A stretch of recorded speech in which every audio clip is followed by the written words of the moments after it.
नमस्कार छात्रों। आज दिनांक 13 जुलाई 2021 में कक्षा में आपका हार्दिक स्वागत है। अभिनंदन। आज का प्रश्न पत्र अधिगम का आकलन। इस प्रश्न पत्र में हम प्रकरण ले रहे हैं विशिष्ट गुणों के आधार पर आकलन का वर्गीकरण, और इसमें महत्वपूर्ण बिंदु को ले रहे हैं हम सृजनात्मकता। सृजनात्मकता में कल हम उसके अर्थ और विशेषताओं के बारे में पढ़ चुके थे। उसी कड़ी में आगे हम छात्रों में सृजनात्मकता का विकास यानी क्रिएटिविटी बालकों में कहाँ तक हम डेवलपमेंट कर सकते हैं उसके बारे में हम पढ़ेंगे आज। और इसी संदर्भ में पहला अपना विकास का बिंदु है पाठ्यक्रम संबंधी उपाय। वर्तमान संदर्भ में हम देखें तो छात्रों में सृजनात्मकता की जो विकास की बात की जाएगी, हम वर्तमान संदर्भ में यह बहुत आवश्यक मानते हैं कि बालकों में कहाँ तक हम उसमें चिंतन शक्ति और मनन शक्ति, तर्क शक्ति का विकास कर सकते हैं। इसके लिए हमें सबसे पहले मुख्य बिंदुओं को ध्यान रखते हुए इस पर ध्यान देने की आवश्यकता है। छात्रों में सृजनात्मकता की जो बात की जा रही है उसमें पहला जो बिंदु आ रहा है पाठ्यक्रम संबंधी उपाय। वर्तमान संदर्भ में या वर्तमान शिक्षा प्रणाली में पाठ्यक्रम के संदर्भ में जो बात की जा रही है, पाठ्यक्रम में बहुत कुछ सुधार की आवश्यकता है। और पाठ्यक्रम में सुधारात्मक प्रयास के लिए बालकों में ऐसे क्रिएटिविटी टेस्ट या क्रिएटिविटी एक्टिविटीज़ डालकर उनमें पाठ्यक्रम को और अधिक रोचक और पढ़ने योग्य बनाया जा सकता है। क्योंकि वर्तमान संदर्भ में जो पाठ्यक्रम होता है वो अधिकतर सैद्धांतिक तरीके से होता है, उसमें व्यावहारिकता का जो समावेश है वो बहुत कम है। इसलिए पाठ्यक्रम में उसको रोचकमय बनाने के लिए उसको व्यावहारिक तरीके से बालकों के सामने रखा जाना चाहिए ताकि छात्र उसको व्यावहारिक ढंग से उसको अपने आप को उसके अनुसार डाल सकें। इसके लिए पाठ्यक्रम को अधिक रोचक बनाया जाए, पाठ्यक्रम में ऐसे व्यावहारिक उदाहरण दिए जाए ताकि छात्र अपने दैनिक जीवन में उनको उपयोग कर रहा हो या उसके दैनिक जीवन में कहीं न कहीं वो एप्लीकेशन ला रहा हो। ऐसे ऐसे उसमें क्रिएटिव टेस्ट डाले जाए, ऐसे परीक्षण डाले जाए ताकि छात्र उसके प्रति रुझान मिले। दूसरा जो आ रहा है विकास संबंधी सृजनात्मक शिक्षक की उपलब्धता या आवश्यकता। बालकों में सृजनात्मकता की जो विकास की बात की जा रही है उसमें शिक्षक का सबसे बड़ा योगदान होता है। शिक्षक छात्रों में क्रिएटिव कहाँ तक पैदा की जा सके और कैसे पैदा की जाए और उसके माध्यम क्या क्या होंगे, इसके बारे में भी वो शिक्षक उसके बारे में अच्छी भली बातें जानता है कि छात्रों में और किन किन छात्रों को उसमें छात्रों के विभिन्न स्तरों के आधार पर, उनकी मानसिक क्षमता के आधार पर, उनके ग्रहण करने की क्षमता के आधार पर उनको क्रिएटिव के जो भी पायदान हैं उसके बारे में वो उसको दर्शा सके। उसके लिए शिक्षक उसको भली बातें जानता है, उसको हर चीज़ की समझ होती है कि किस बालक को किस प्रकार का उसको क्रिएटिव के लिए एक्टिवेट करना है।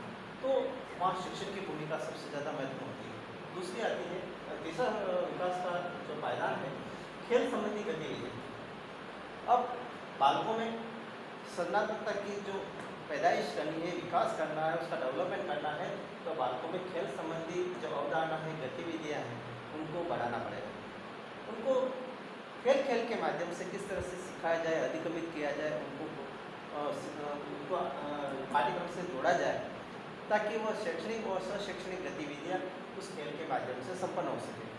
इस तरीके से बालकों को खेल के माध्यम से जोड़ते हुए उनको सृजनात्मक तरीके से उसको जोड़ सकते हैं ताकि बालक खेल के माध्यम से सीखेगा। क्योंकि खेल के माध्यम से जिस तरह से बालकों को एक ऐसा शब्द दे दिया जाए जैसे गोल शब्द देने के बाद बालकों को सोचने के लिए मजबूर कर दिया जाए कि गोल शब्द का प्रयोग किन किन खेलों में किया जाता है और किन किन खेलों में गोल शब्द का प्रयोग किया जाएगा। इसके लिए वो चिंतन मनन करेगा, तर्क का प्रयोग करेगा, उसकी सोच का विकास करेगा और उसको ये सोचने का प्रयत्न करता है वो खेल में गोल शब्द का कहाँ का प्रयोग होता है। तो उसके लिए वो फुटबॉल चुनाव करेगा, हॉकी करेगा।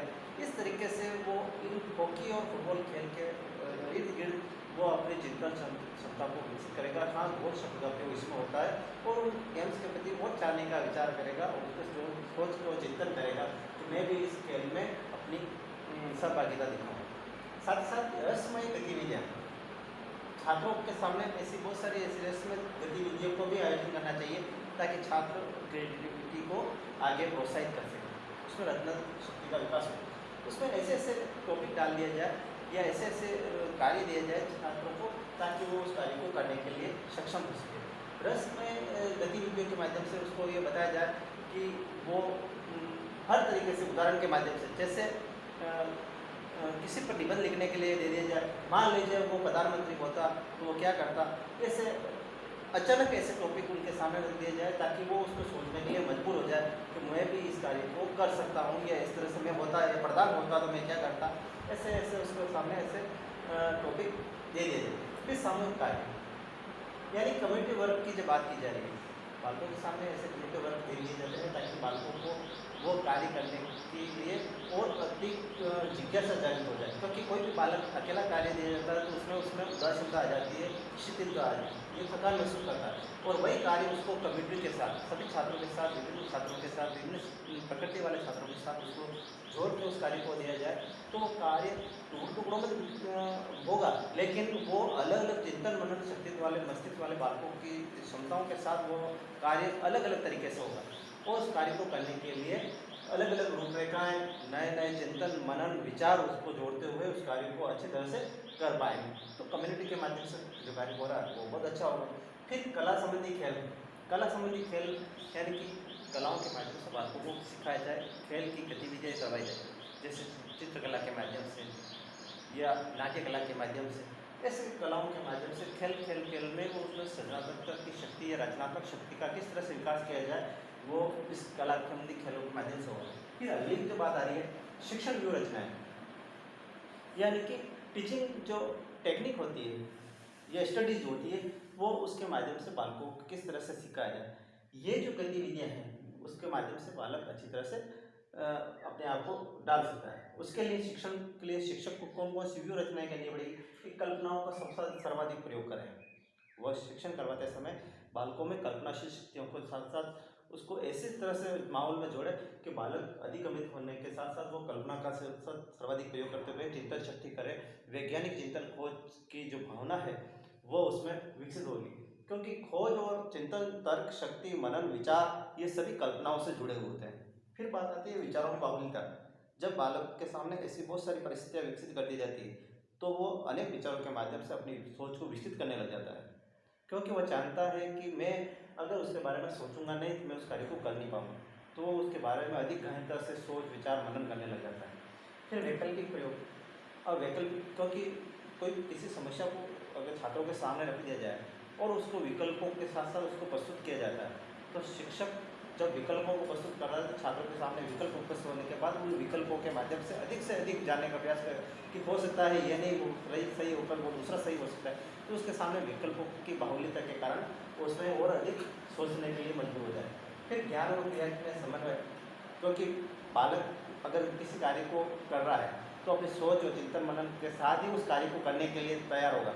अगर उसका एटीट्यूड वो उसका मस्तिष्क को अलाउ नहीं कर रहा है तो उस कार्य को करने के लिए वो आगे नहीं आएगा। अगर उसका मस्तिष्क की समझ विकसित है तो उस कार्य करने के लिए वो खुद ही समन्वय होगा, उसके साथ को रिलेशन जोड़ने का प्रयास करेगा।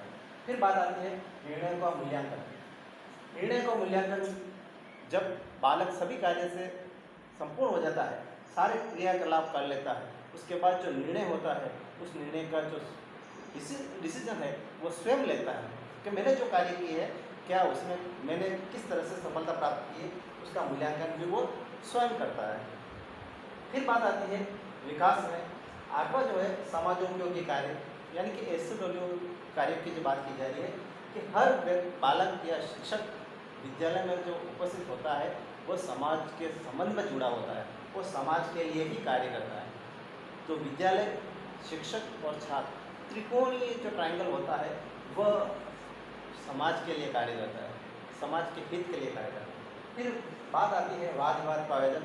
छात्रों में सृजनात्मकता की विकास के लिए बात की जा रही है, वहाँ वाद विवाद का होना बहुत जरूरी है। वाद विवाद का होना मतलब नहीं है किसी से लड़ाई, यानी कि ऐसे टॉपिक के सामने लिया जाए तो उसके पक्ष में तर्क और वितर्क दोनों ही चीज़ें आ जाएगी। जिसके पक्ष में आ रहा है तो वो उसकी पॉजिटिव थिंकिंग आ रही है और विपक्ष में जा रहा है तो कहीं नेगेटिव में भी पॉजिटिव आता है, यानी कि हर बात का कोई पक्ष और विपक्ष दोनों तर्क उसके सामने आता है। फिर बात आती है प्रदर्शनी।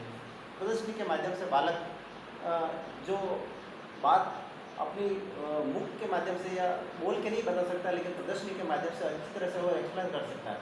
तो प्रदर्शनी में हो सकता है वो किसी इतिहास विषय में किसी के बारे में उसकी सारणी के माध्यम से, रेखा चित्र के माध्यम से वो समझाना चाहता हो, चाहे भूगोल विषय के माध्यम से किसी प्रोजेक्ट को समझाना चाहता हो सकता है किसी अन्य विषय के माध्यम से वो अपनी बात को सही ढंग से समझ सके। तो इस तरह से वो विज्ञान विषय के संबंध में प्रयोग के माध्यम से, वो प्रदर्शनी के माध्यम से वो समझा सकता है। तो इस तरह से आपने अक्सर देखा ही होगा विद्यालयों में प्रदर्शनी के माध्यम से बातों को, जो भी प्रतिभाएँ होती है, जो वो खुद इनोवेशन करना चाहते हैं, उसके माध्यम से वो प्रदर्शनी के माध्यम से अपनी बात को सही ढंग से पहुँचा सकते हैं। तो छात्रों, आज की अपनी कक्षा यहीं तक थी। कल नए विषय के साथ, नए प्रकरण के साथ उपस्थित होंगे।